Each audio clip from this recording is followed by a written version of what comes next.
Hey there, Zlatko here from Taco Agency and the host of the Taco Talk podcast. Thank you for tuning in to today's episode. On this episode, I had the pleasure to chat with Steve Young, who is the founder of AppMasters. He was a really awesome guy to talk to, and I'm excited for this episode. AppMasters is an app marketing agency that helps startups build empires. This includes retention, monetization, and also downloads. Steve founded AppMasters in 2010. He also has his own podcast. Just search for AppMasters podcast on your favorite podcast app, and I'm sure you will find it. He has a ton of episodes with a lot of great content that is worth listening to. I will also link this in the show notes below. You can find Steve on Twitter by searching Steve P. Young. His Twitter is definitely worth following, especially if you want some additional information about apps and how to grow your business. I hope you enjoy listening to the episode.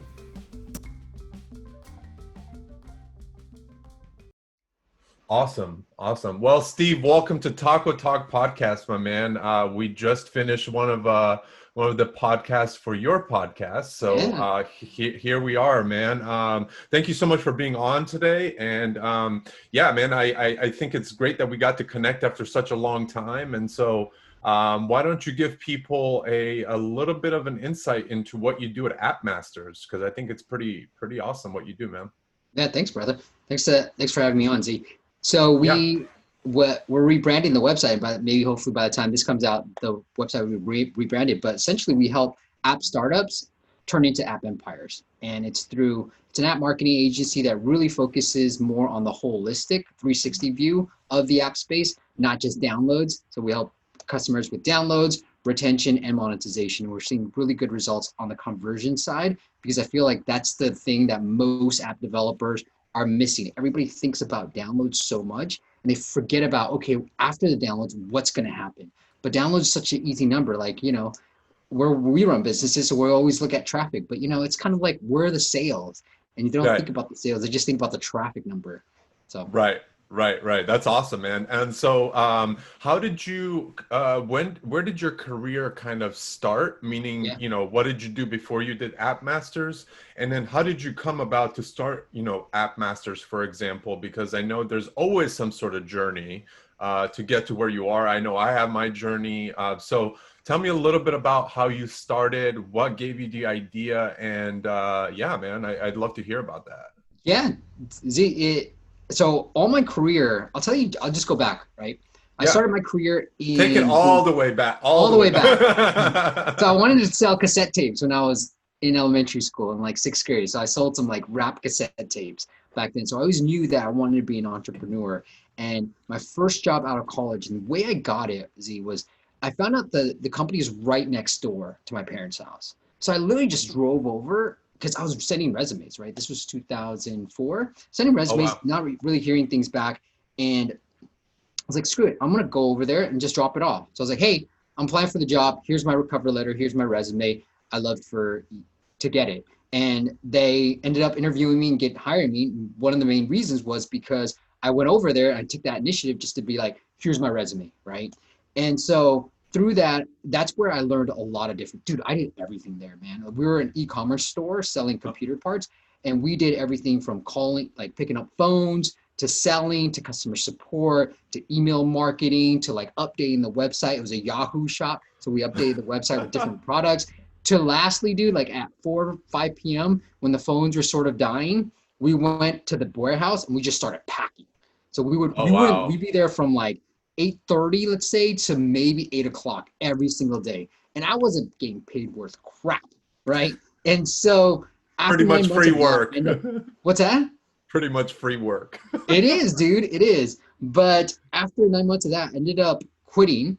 And at that job, I noticed that these decals, these stickers that we put on the computers were selling a lot. And we had one supplier. So I was like, let me just be the second supplier, right? Like everybody's buying from the same guy. And so I started this business called Decal Happy, did all the LLC work, got all the paperwork done. And I made like maybe $200 tops. Oh, wow. But it was so satisfying to get that first sale because I put on OS Commerce. I had like a little technical background. So I built the website, called it Decal Happy, and we're ranking really well for like Batman decals or Superman decals. When people search for it, we were number one on Google. And that's how we would get customers. And during that was about 3 months, and then I ended up finding another job. And I was always doing like marketing, online marketing. So I ran PPC for Walmart, and then I wanted to go smaller where I could learn a lot more about the different marketing aspects. But in 2011, I started an app. I started creating apps of my own because of technical background. Started learning how to create code, and it was because I went to a meetup in the Bay Area where they were just talking about this thing called coincidentally Corona. And Oh, interesting. yeah, so that was the name of the software. I taught myself how to code, started launching apps, and started doing this on the side. I was a director of marketing for a startup in San Francisco. And in 2013, I was like, you know what? I really want to turn this business, because I was always doing these side hustle jobs. I want to turn this app business to a real business. So started interviewing some of my heroes. The apps were continuing to grow back in 2013 anyways. So I was like, you know what? I want to see if I can turn this business to a real business, and just started doing that. And then through the podcast, people started coming to me for marketing help. And then 6 months after starting the podcast, I just ended up quitting my job and then started the agency. Oh man, I love it. I love it. So at that time when you were doing the decals, like Yeah. I mean, that was way back when. I mean, email marketing at that point was like you were like, you know what I mean? It's just nobody was really, kind of grasping. I mean, nowadays, like you can't really run an online store without email marketing. Otherwise, you're just shooting yourself in the foot.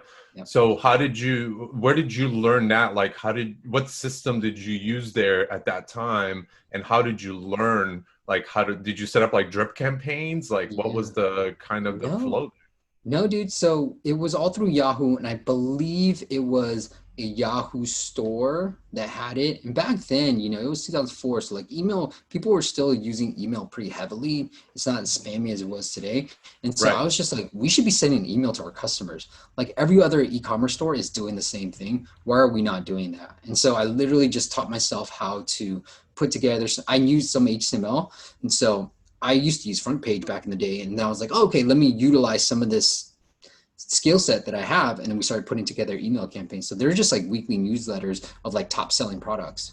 Damn, I love it. I love it. So this will probably get me in trouble, but talking about the cassette tapes that you were talking about, when I was in high school, actually, my little side hustle Yep. was getting burning CDs like off of like LimeWire and shit. And Yep. then what I would do is I would actually get the CDs, buy one of those big ass stacks of I'm CDs. aware, dude. Right, like Eminem's like new CD that doesn't come out for like 2 weeks on the market, and then I would go in and I just be like selling for like $5 to $10 to all my soccer buddies. I was walking around with like a wad of cash every single day, and I was just like, man, my parents don't have to pay for my lunch anymore. Nice. Dude, me and my brother were doing similar things. We're like drop shipping on eBay, and his most popular, he was like outselling like crazy, and he would just burn these DVDs of like Pokemon and just Oh, sell them on eBay. Now, hopefully this is all done and dandy, but my account ended up getting suspended. We had so many good reviews. I was so mad at him, but hey man, you it's all just have to done. make it work sometimes, man. You Yeah. can't, you know what I mean? Like Yeah. you gotta get going somewhere. No, dude, I really love it. So what was one of your first apps that you built yourself? And did you use? I mean, were you one of like? Because I mean, you said 2013, so that's kind of early App Store days, like earlier. I shouldn't say early, but how did you gain traction at that point, and what was the first app that you built? Yeah, the first app I ever created. So I coded this all on my own. I found a template through Corona where it was a photo viewer. And so you can have different photos and you just see different photos. So I was like, oh, I can do that, right? Like I take that code, and if I tap somewhere, well, it would be a phonics app. So if you tap the A, it'd just be like A type of thing. And I did all the voiceovers. I found all the I bought graphics online. I did the graphics myself.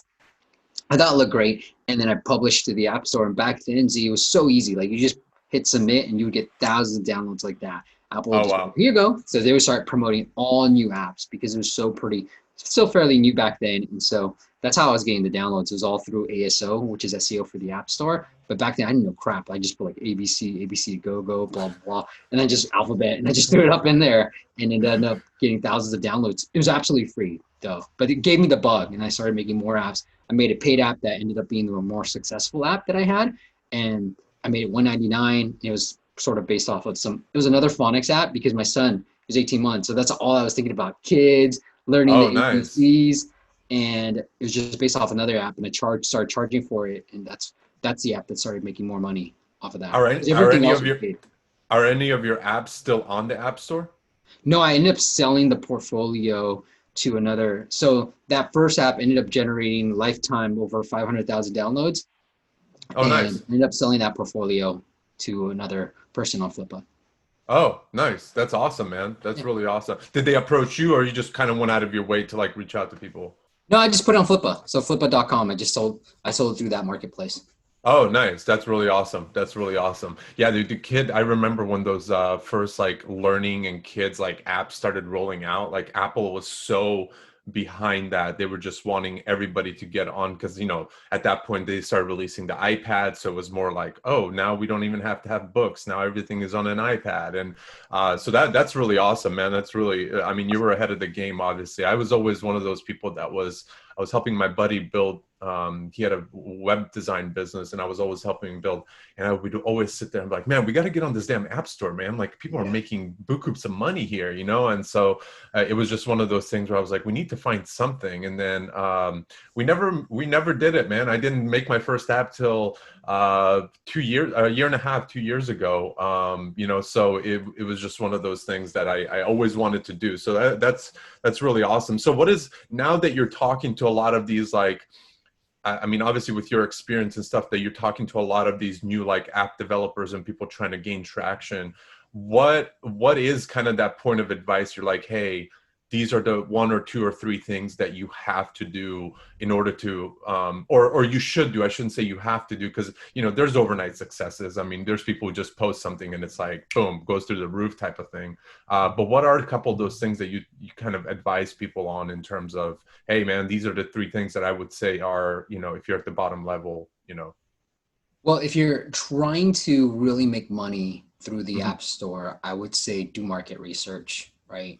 I think one of my friends, he had a successful app business, and we launched the app together. He hired us, and we did phenomenally well. Got featured by Apple, drove tens of thousands of downloads, and unfortunately, it just wasn't sticky enough, right? Like he wasn't generating enough money. So he was like 3-4 months from shutting down the company, and because running out of cash, and he started studying the market. He's just like, okay, fine, forget it. I don't care about what my ideas are. I'm going to look at what the top grossing apps are, and then create a very similar app off of that. Leverage SEO, ASO, SEO for the app stores, Yeah. and just see what's working. What are people paying for? What are the top grossings? And just create that. And then it totally, completely shifted his company around, and he's making millions a year now. And so it is first step one, like do the research. If you're doing this because you want to build an app business, a portfolio, successful app business, then do the research, see what's out there and do that. Now, if you got a grando idea, then go ahead, go pursue that, right? I'm not going to stop you from doing that.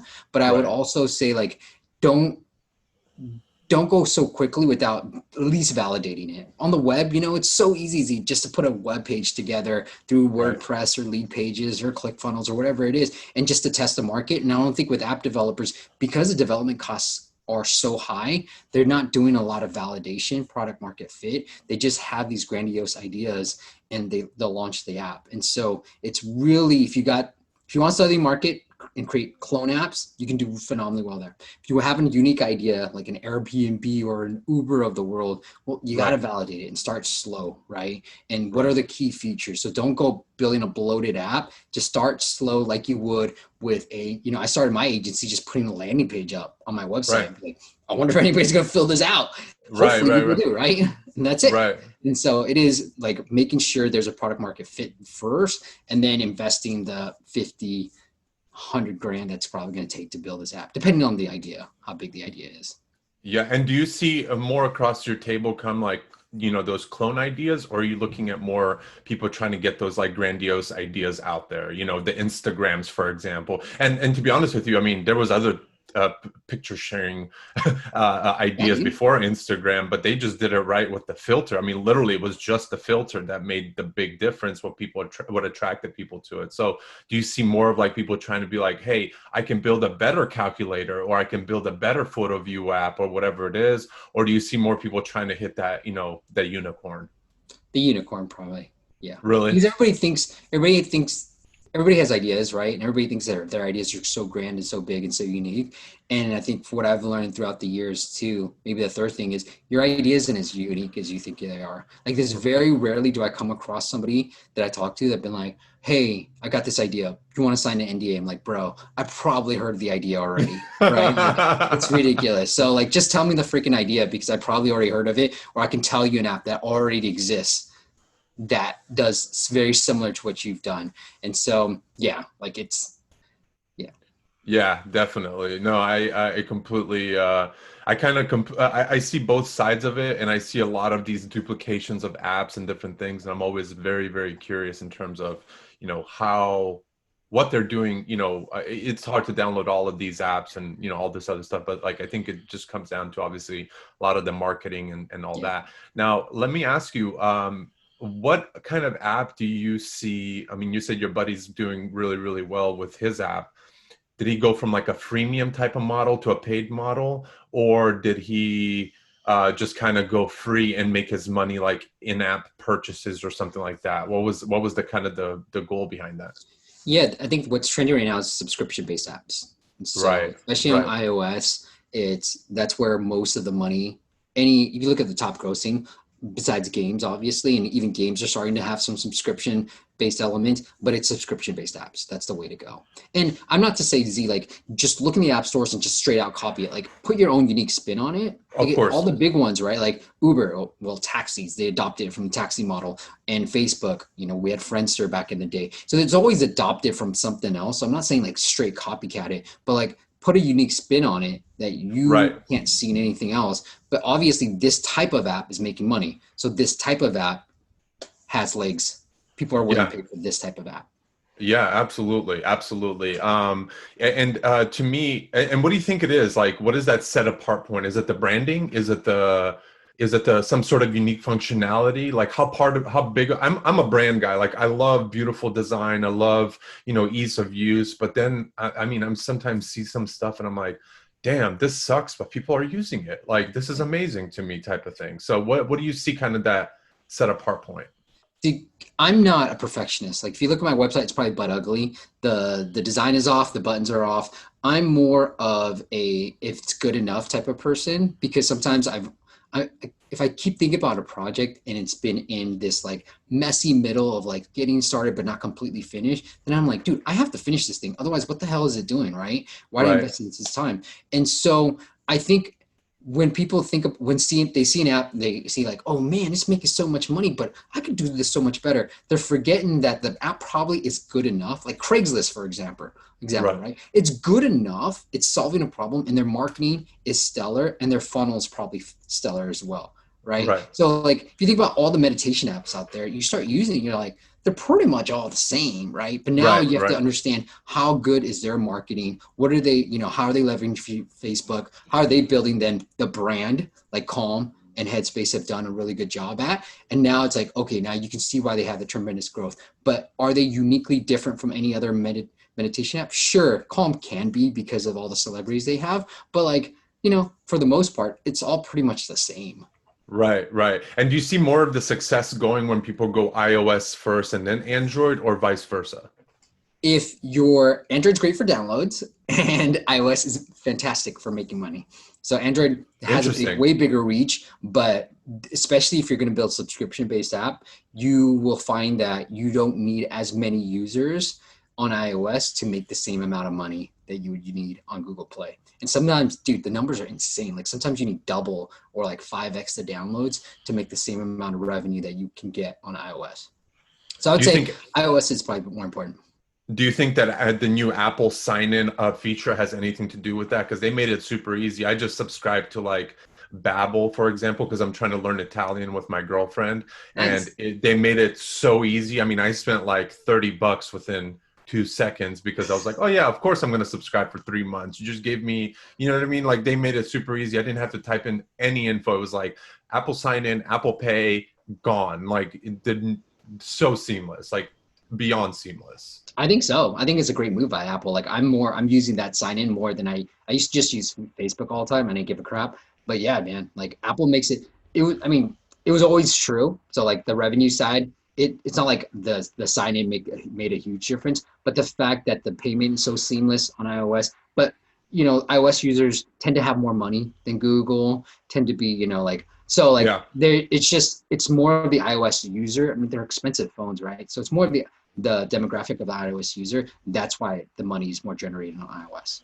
Oh, I love it. I love it. So to switch gears just a little bit on a day to day, how big is tell us about your team at AppMasters. How big are you guys currently? So we've got a team of 5. We've got 3 in the Philippines and 1 in India and me in the States, in California. Oh, nice. So what tools do you guys use on a day-to-day basis to kind of keep track of everything? Primarily Slack. So I have a COO, project manager type of person that handles most of the stuff, and she uses ClickUp to manage all the stuff from our clients. And so Okay. ClickUp, we used to use Trello. We used to use all, like Trello was the primary project management, but she found that ClickUp was better. So I was like, fine, that works for me. And so we rely on ClickUp for a lot of the different tasks, and then obviously Slack, and then the tools that everybody else knows. Yeah. Are you guys growing exponentially at the moment? Like, are you guys trying to grow the team, or are you guys pretty solid where you are right now? Yeah, I mean, I have weird feelings about the Z. So in 2000, I want to say 17, I was doing really, or maybe it was 18, but I wanted to really grow the business, and we were hitting some ridiculous numbers that we've never hit before. But I had somebody in the States that I was paying, and it was just, I had more stress, man, and I didn't like where it was headed.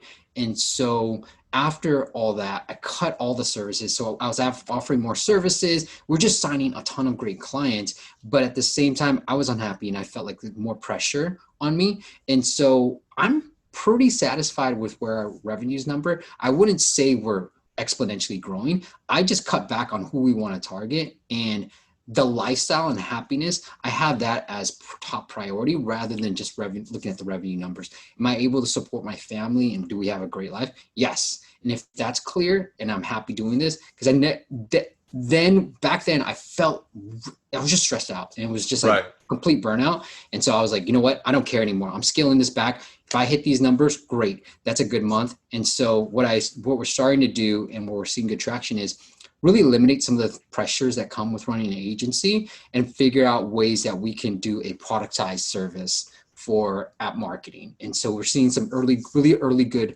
results, beta testing this new service. And so I'm excited about that. And I do see that as something that I want to really focus on. And we're seeing more increase in sort of like our courses. We have digital product too. And so what I'm trying to do now is shift the agents from a purely agency model to more a digital and a productized service type of model, where it doesn't feel like everything runs through me right now.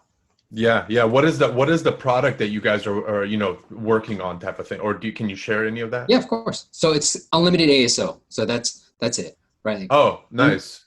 I used to be a customer design pickle before I hired somebody full time to be on our team, and then I use a video editing site called Video Husky. So it's unlimited video editing. And so we're doing something similar with unlimited ASO. It's keyword optimization. It's responding to reviews. It's building backlinks. It's helping you with new screenshots and app icons and testing those things. And so it's an unlimited service, and most of those things can be done by my team. You tell us what you need, and we'll get it done for you. Oh, nice. That's awesome, man. And Yeah. what is kind of your day to day in that like if you like maybe it's not the same, but like from the morning to like night, like what does your day usually consist of at the moment? So because of the corona and the pandemic, it's pretty crazy because my wife has her own law firm, and so we're splitting the day in half. Oh, there you And go. so half the day is with the kids. And now with school starting soon, it's going to be probably a little bit more. But what usually I try to slot like Tuesdays and Thursdays as calls for clients, and then Monday and Wednesday are totally like heads down working on just client stuff or working on different new projects that we're working on. So Monday's usually the fun client stuff. Wednesdays are more like, all right, what are the fun projects? Mondays are catch up. What are client things we need to deliver? Wednesdays are usually the fun stuff. What can I get done? And then Fridays is more content creation because I go live on YouTube every Friday at 9 a.m. And then we do a couple of different podcasts too after Friday. So it's more content creation. So that's sort of how I split up the days. You're on the same schedule as me. My call days are Tuesdays and Thursdays with clients and new clients and all that stuff. I feel like it works so much better in my life. Is so much more balanced when you split up those days, like those Monday, Wednesday, and like part of Friday. It's like head down work, get the shit done, like before the weekend comes around. But Tuesdays and Thursdays, like I don't really do any actual work. It's just like 7 to 8 calls throughout the day, and it's just like left and right, just banging them out. So that's really interesting because I adopted that about like 8 months ago, and it's been honestly life changing. Any client that I talk to, I mean, I'm at the point, luckily to be able to be like, hey, listen, they're like, oh, I need to talk to you by Friday. I'm like, it's Tuesday or Thursday. I'm sorry, like I'm not budging on my schedule because it works for me. And if you can't wait, then probably we don't even want to work together at that point. Right. Yeah, I'm with you too, dude. Like most people never complain, but the ones who complain, you got to be careful. There's a reason why they're complaining. Exactly. That's exactly what I say. That's exactly what I say. There's a reason why they're complaining. They're just rushing,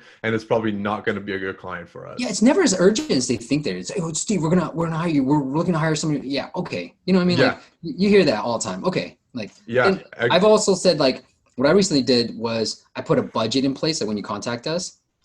So I have this process, and most people like this, Zeke, where it's this contact us form, and if it's under like, let's say $1,000 or whatever it is, I'm like, hey, here's what you can do. So you can pay for our stuff. And even on the contact page, it says pay for our time, right? Right. Through Clarity.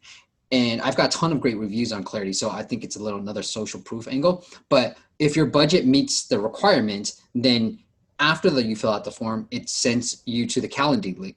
Like I use Schedule Once, but it sends you to our calendar link. And then after the calendar link, after they book the schedule, I'm like, hey, Z, during our call, so this is usually from new clients, I want to focus on you. So here's all about me. Because I hated saying okay, Steve, tell us a little bit about your background. Spending the first 2 minutes of every single call. You and I do like 8 or 7 calls back to back, right? Right. So I hated saying the same. I was like, look, I don't want to say this anymore. Just record. I turn on the webcam and say, hey, here's what I've done. Been in the app business since 2011, kind of things that I just told you earlier in the call. And I just said, watch this video. If you don't want to watch this video, here are cool bullet points. Let's talk about you during our call. And that saved so much more time. So they just see everything step by step. Oh man, I might have to implement that. I haven't gotten to that point yet because like our calls are so like they vary from, we're Shopify centric and like mobile app development and stuff like that. So sometimes, but I think that's a really, really good idea. Yeah. So for us, we, on our contact form on our website, we actually have a minimum budget that we put on there. It's like, unless you're willing to at least go this route, like we're not going below this because what equates to like kind of like our hourly rate. We're moving a lot more into value-based pricing at the moment, just trying to make sure that we're at the place like where it's like, okay, we're working with bigger clients, and if you feel like this is a big need for you and how much it affects your business, then we want to make sure that we're there as well in terms of our financial side of things, because we want to dedicate that time, right? Like we want to make sure that we're there for them and we give them the best service. So it has to make both sense for both parties. And for us, it's been a really, really big game changer because it's filtered out. I mean, we used to get 10 to 20 different inquiries every single week. And it's just come down to like maybe 6 to 7, but they're a lot more sticky because they already know, hey, this is not a bullshit call. Like you're not wasting time and all this other stuff. So it's really, really interesting. So I really like that you did that. So let me ask you, so I don't want to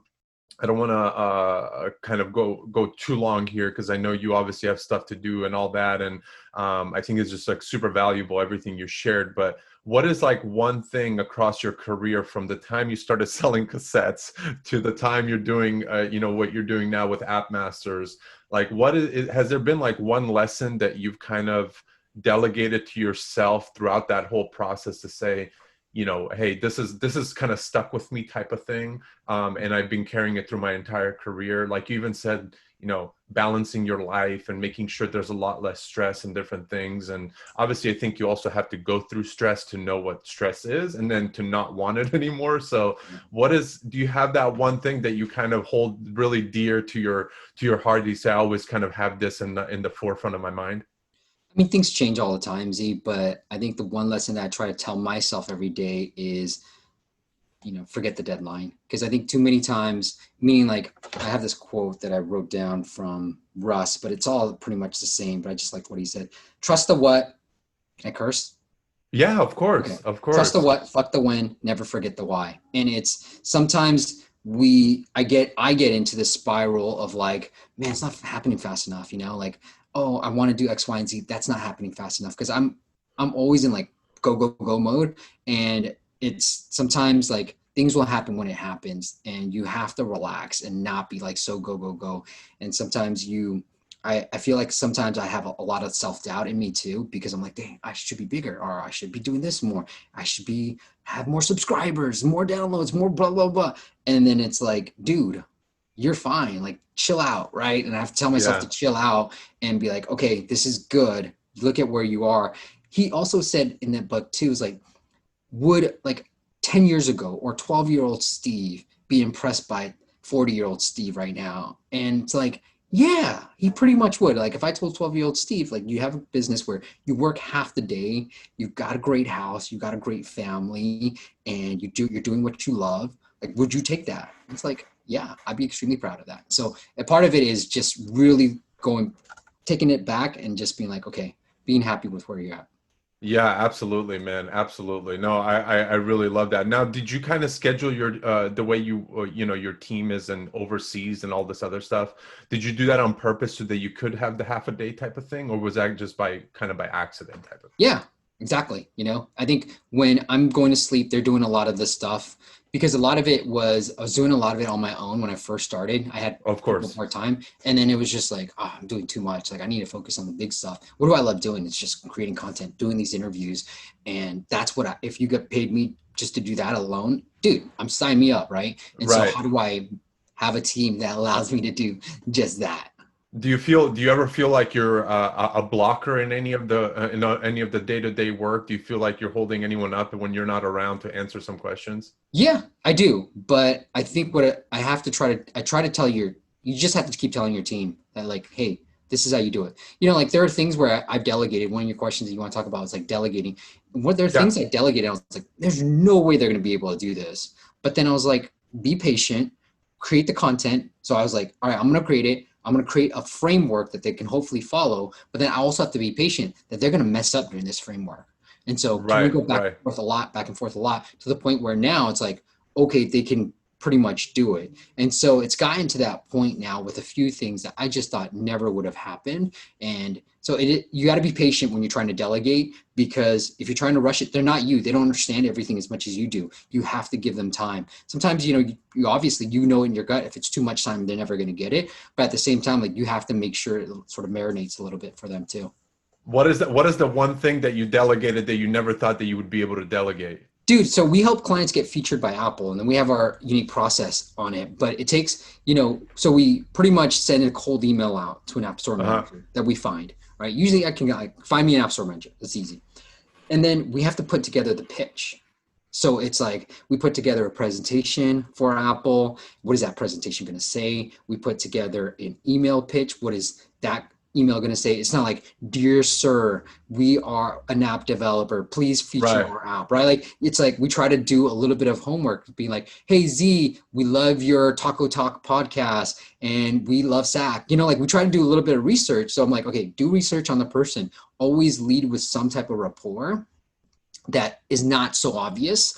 And then Uh-huh. secondly, here's how you angle an app. I usually lead with social proof, and I try to talk about what are the unique benefits. Sometimes the app isn't that great, so let's talk about the founder. Maybe the founder has a better story. So it's these little things where you're crafting a marketing message, and I didn't think that they would be able to take over that, because I thought like, I'm the clever one. I'm the one who's going to be able to do this. But I came up with like subject line formats, templates that they can follow. So it's like just plot it in and then a format here. And now it's to the point where I'll do some light editing, but it's like, okay, good enough. And then there are times that till this day, I'm like, no, this isn't right. This is the wrong thing. This is the wrong message. Yeah. It's too long. And I have to tell them that, right? And I can't get frustrated and be like, let me just do it. I got to be like, no, here's why this is wrong. And make them redo it so that they learn and eventually they'll get it right. Yeah, we're all humans at the end of the day, right? Yeah. So what is one thing you want to leave people with on this podcast? Like, what is one thing that you want everybody to kind of grasp from this kind of experience and from AppMasters and everything like that? Yeah, I think, life is long. I think that's what I've learned. Life is long, and be patient, but be patient at the same time. I think if you're a hustler, you got to learn to be patient.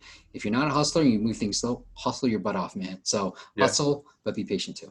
I love it. I love it. So tell people where they can reach out to you and how they can get in touch with it if they want to get in touch with you, man. Yeah, man. So it's appmasters.com. And then we've got a YouTube channel with, I think, close to hopefully 13,000 subscribers on YouTube, where we talk a lot about the app business. So if you guys want to check it out, just go to appmasters.com/YouTube. And then if you want to find me on social media, I'm just at Steve P. Young everywhere. And your podcast? Oh, yeah, just AppMasters. So I think you have to search for Steve P. Young, P as in Peter, because when you search for app marketing, sometimes for some reason the SEO on that is just, they think it's marketing in general, right? And so a lot of the like marketing podcasts outrank me. So just search for Steve P. Young, or just go to appmasters.com/iTunes or /Spotify. You'll go all there. Perfect. And I'll make sure to put that in the show notes as well, and make sure that we get that linked up so people can find you. Steve, thank you so much, man. I really appreciate you kind of chatting about this. I think this is super, super awesome. I myself, being somebody that built an app, I know I learned a lot here. So I'm going to take that back, and I'll probably reach out to you at some point, and we can talk more about everything that you're doing and all that good stuff. So thank you again, man. I appreciate the time. And we'll look forward to kind of releasing this and getting this out to people, and hopefully they get something out of it. Sounds good. Thanks for having me, Z. All right. Cheers, brother. Have a good one. See ya. Bye.